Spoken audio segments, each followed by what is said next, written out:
Georgia, 1868. 3 years had passed since the war's last cannon faded into silence, but the South still breathed like a man waking from a long, bitter dream. On the outer edge of Baldwin County, where cotton fields rolled like pale oceans, and the wind carried ghosts in its hush, stood Whitmore Manor, white-columned, wide-porched, and too proud to fall. It was a house heavy with memory, where marble floors echoed louder than footsteps, and curtains stayed drawn like eyes that refused to see.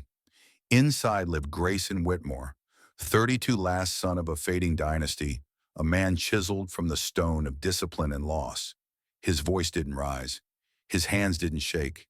He ran the manor with the precision of a wound that refused to heal, tight, exact, never spoken of. To the workers in the fields, he was a shadow on horseback, passing through rows of cotton with silent eyes. To businessmen, he was a ledger and a handshake that never bent twice. One morning, seated behind his grand desk, he signed a letter without blinking and muttered, "Double the overseer's pay if he delivers by Friday. If not, he's gone." That same morning, as light spilled gold across the gravel path, a small cart creaked toward the house. On its edge sat Isabella Clark, 25, in worn boots, and a dress that had outlived 2 winters.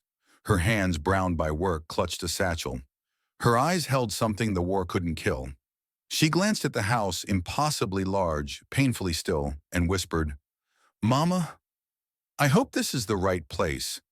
The wind didn't answer, but it carried her voice anyway, as if memory itself had paused to listen. She didn't come from finery.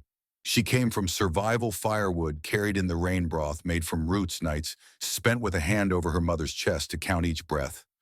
And now she had come here to this house of silence and white stone, not to be saved, but to stand. Inside, the air did not stir, but the story had already begun. The storm came quick, dragging the sky low like a curtain pulled too tight. Thunder cracked over the cotton fields, sharp as musket fire, and rain chased Grayson Whitmore up the long gravel drive, his coat-soaked hat, dripping boots, heavy with red mud. He didn't hurry. He never did. But the weight in his chest was more than weather. He flung the grand door open without ceremony, letting the storm follow him for a breath. Then silence returned, cold, familiar, almost welcome, until he saw her. A woman knelt on the marble floor, her back to him, gloved hands moving with slow, precise rhythm across the tile. She didn't hear him enter, but something in the air shifted the way it does before a branch breaks. Her shoulders tensed like she felt the presence before the voice. "Who are you?" His tone was low, not loud but sharp enough to cut. She startled, nearly losing hold of the cloth. "I am Isabella, sir, the new maid. Miss Adeline said I don't care what she said," he cut in, stepping forward, boots echoing like a gavel in a courthouse. He looked at her fully now, eyes narrowing not with curiosity but with calculation. She stood still, chin lifted slightly. No apology in her posture, only poise, quiet and stubborn. His voice dropped colder. "Don't let me find you kneeling in the center of my hall again." Then he turned coat, still damp and dripping, and disappeared into the next room like she'd never been there. She stood alone for a moment, the silence collapsing back in around her. Her hands were trembling, but she did not retreat. She bent down again, picked up the rag, and resumed her work. Not because she'd been dismissed, but because she refused to vanish. Above her, thunder growled across the roof. Inside, the manor was still again. But something had shifted imperceptibly, like the moment before a ship changes direction. She did not yet know the man she had just met. But the house had noticed her, and so had he. The days returned to quiet, but not the same kind. It was no longer the hush of sealed windows and empty rooms, but a softer quiet, like the breath between verses in a hymn. Isabella moved through Whitmore Manor, not as a disruption, but as a presence, a hush that hummed. She never knocked twice. She didn't ask permission. She simply appeared at dawn, at dusk, in places long forgotten by sound and hand. She swept the front steps before the dew had time to dry. She folded linens with corners sharp as pressed pages. She dusted the library books left unopened for a decade, their leather cracked, their silence brittle. Grayson noticed. Though he said nothing, he knew. He noticed when the flowers in the stairwell vase were no longer wilted, but fresh wild marigold and mint, the kind that didn't grow on his land, but must have come from the edge of the woods. He noticed the piano bench had been moved slightly, as if someone had dared lift its lid, even if only to remember the sound of a single note. He noticed the faintest trail of lavender left in the wake of her passing, clinging to doorknobs to air to memory. But what he noticed most was the change in the air rooms that once held only echoes now held warmth.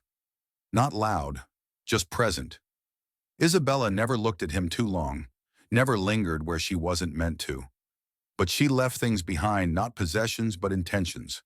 A folded blanket on a cold chair, a teacup rinsed and set slightly askew, a small patch curtain over a high window the sun once punished each morning, and Grayson, accustomed to control, to stillness, to untouched ritual, found himself pausing in doorways, standing in hallways longer than needed, listening as if waiting for something soft to arrive.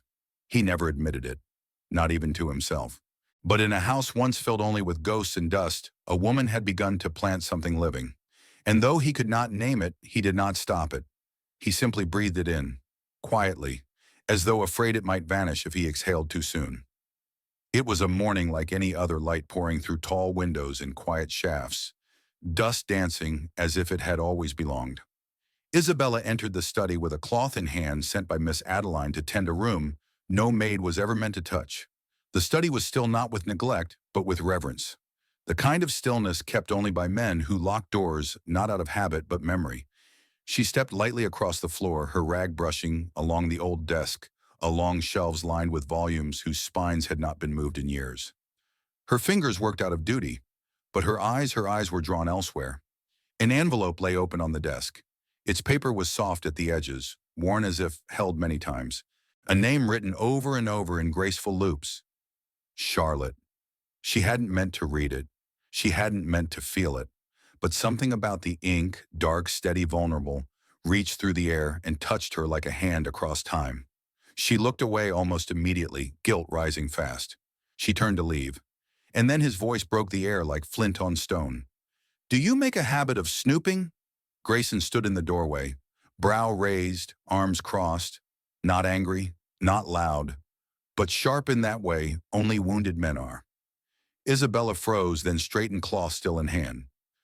"No, sir, I was only cleaning. I saw the letter, I didn't mean to pry." He didn't answer right away, didn't soften, only stepped closer and said with a voice low and final, "You may dust my house, Miss Clark, but my past is not among the items to be polished." She nodded once. A woman who knew better than to explain herself to grief, dressed in pride. He walked past her, then into the room that had waited years to be disturbed. The moment closed behind him like a book never finished. But in that silence, thicker than before, something unsaid passed between them. Not accusation, not forgiveness, only the truth. That pain, when folded too long, creases everything around it.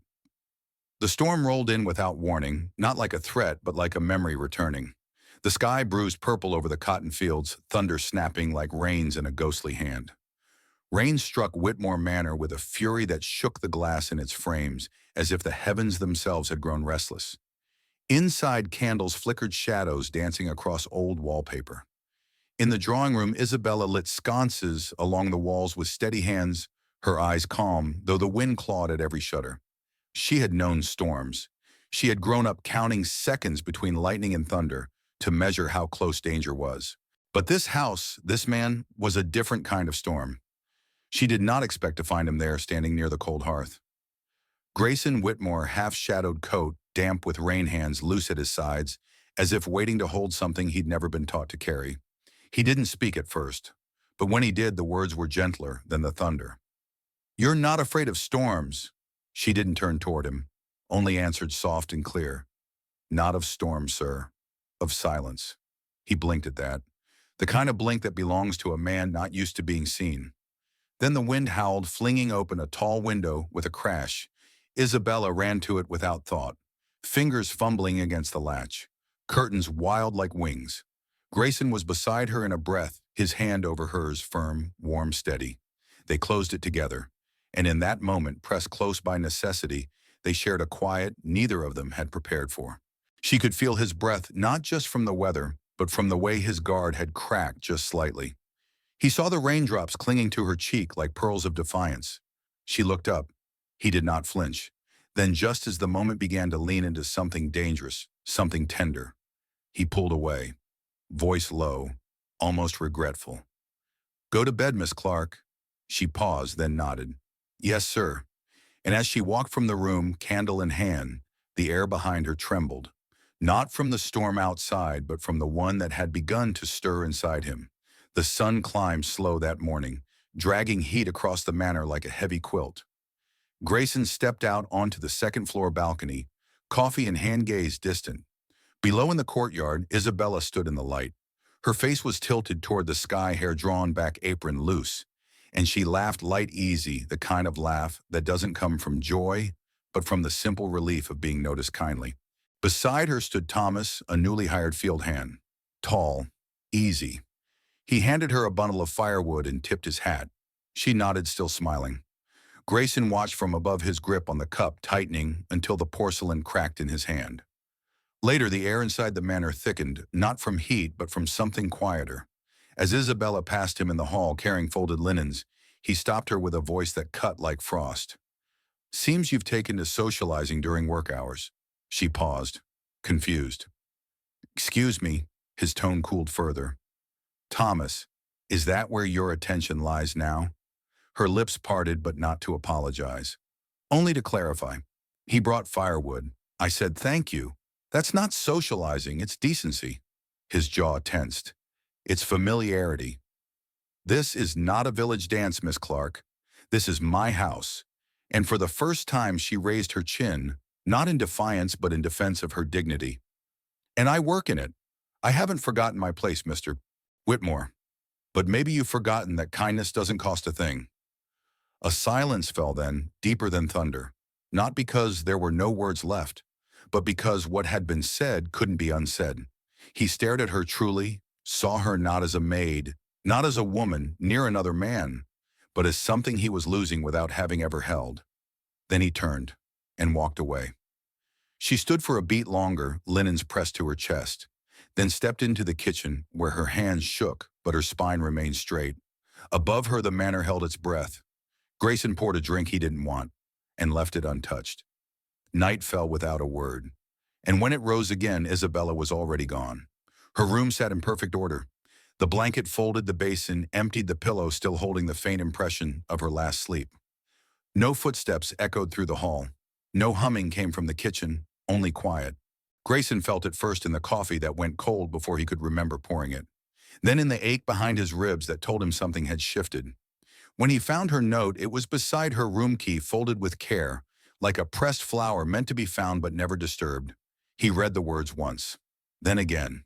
The handwriting was even, the meaning unmistakable. I was not made for silence, Mr. Whitmore. I hope someday you won't be either.